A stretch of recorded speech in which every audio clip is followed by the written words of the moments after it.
kita bakal mengadakan diskusi dikarenakan kita mendapat tugas dari Ibu Rilda selaku dosen pengampu mata kuliah hukum kepailitan. Kan kita udah ada 4 soal nih, kan gue udah bagi masing-masing ke PJ. Kemungkinan di nomor 1 ini gue dulu lah yang bakal jawab. Jadi kan nomor 1 ini kan soalnya jelaskan apa yang dimaksud dengan PKPU sebagai bentuk rekonstruksi untuk debitur. Nah, berdasarkan apa yang gue dapet, hasil riset gue dari undang-undang PKPU juga, jadi PKPU itu adalah penundaan kewajiban pembayaran utang, adalah suatu proses di mana memberikan kesempatan kepada debitur untuk mengajukan rencana perdamaian atau composition plan.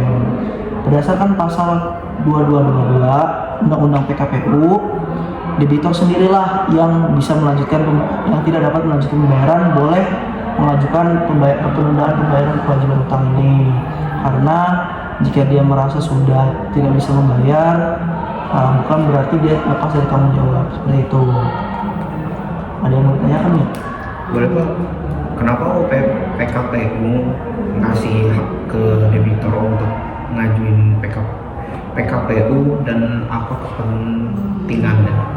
Kalau berdasarkan apa yang gue tahu ya, sama berdasarkan opini gue, jadi kan ada 3 prinsip lah di undang-undang PKPU ini, good faith, terus prinsip preventif, sama perlindungan kepentingan semua pihak. Jika kita melihat bahwasannya kenapa debitur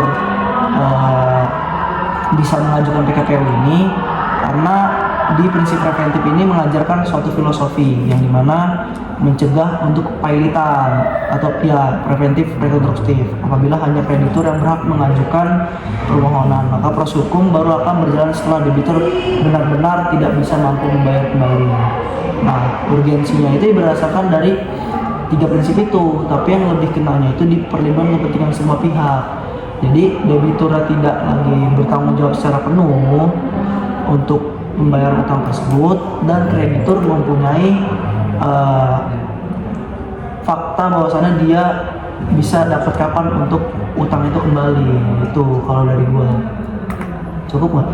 Cukup. Mungkin kalau kayak itu boleh dilanjutkan nomor 2. Nomor 2 siapa? Aku. Boleh.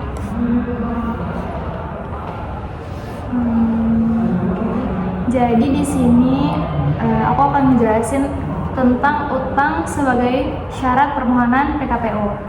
Nah, di sini kan kalian udah pada tahu semua ya kalau PKPU itu penundaan kewajiban membayar utang yang merupakan mekanisme restrukturisasi utang sebelum terjadi kepailitan.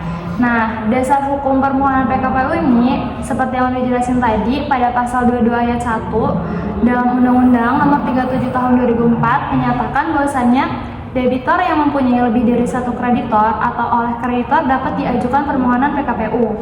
Apabila debitor tidak dapat atau memperkirakan tidak akan dapat melanjutkan membayar utang yang telah jatuh tempo, nah itu dapat ditagih. Berdasarkan ketentuan tersebut, syarat adanya utang dalam PKPU itu meliputi yang pertama, adanya lebih dari 1 kreditur, lalu adanya utang yang telah jatuh waktu dan dapat ditagih, dan debitur tidak mampu atau diperkirakan tidak mampu melanjutkan pembayaran utang tersebut.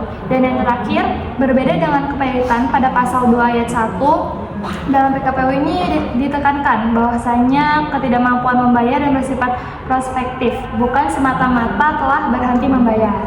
Nah itu sih, kalian gimana? Ada tanggapan nggak? Cukup sih, cukup jelas. Nah kan tadi aku udah jelasin tentang utang sebagai syarat permohonan PKPU. Nah kalau pihak-pihak yang terdapat dalam PKPU itu kalian ada yang tahu nggak sih siapa itu? Setahu yang gue baca tadi, ada beberapa pihak-pihak yang terlibat dalam proses PKPU. Salah satunya itu ada debitor. Debitor itu pihak yang mempunyai utang dan dapat mengajukan atau diajukan PKPU. Selama PKPU, debitor tetap mengurus harta kekayaan dengan persetujuan pengurus. Pasal yang mengatur pihak debitor itu berada pada pasal 222 ayat 1 dan ayat 2 Undang-Undang 37 tahun 2004. Pihak selanjutnya ada kreditor, pihak yang memiliki piutang terhadap debitor dan berhak mengajukan PKPU serta memberikan suara dalam rencana pemberdayaan. Dasar hukum yang mengatur itu adalah pasal 281 Undang-Undang 37 tahun 2004. Itu yang pertama ya. Mungkin bisa gua tambahin lagi buat lebih lengkapnya, yaitu ada hakim pengadilan niaga berwenang memeriksa dan memutuskan permohonan PKPU serta mengesahkan perdamaian.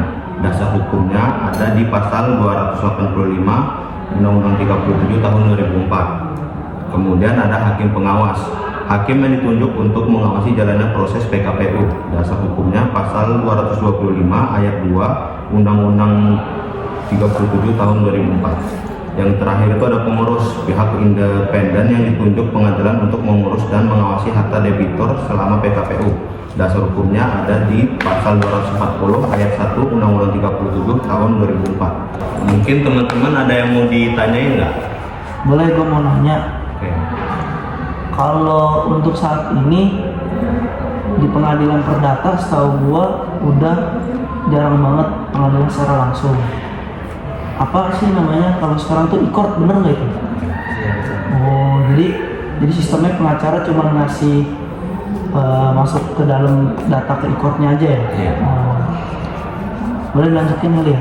Kan tadi kami udah jelasin pihak-pihak yang terlibat langsung dalam proses PKPU. Kawan-kawan ada yang bisa jelasin nggak tahapan proses PKPU berlangsung? Boleh, di sini gue bakal menjelasin tahapan proses untuk PKPU sendiri. Yang itu ada beberapa tahap. Yang pertama ada tahap permohonan dan putusan PKPU sementara. Yang pertama itu pendaftaran dulu yang diajukan oleh debitur atau kreditur ke pengadilan niaga. Setelah itu hakim memutus PKPUS dalam waktu 3 hari. Dalam waktu 3 hari kalau itu diajukan oleh debitur, atau 20 hari jika diajukan oleh kreditur.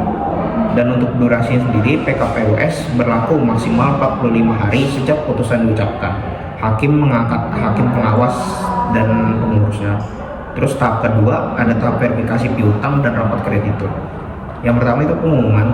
Pengurus mengumumkan PKPU di surat kabar dan berita negara. Terus verifikasi, pengurus mencocokkan piutang kreditur dengan catatan debitur untuk menentukan hak suara atau voting right.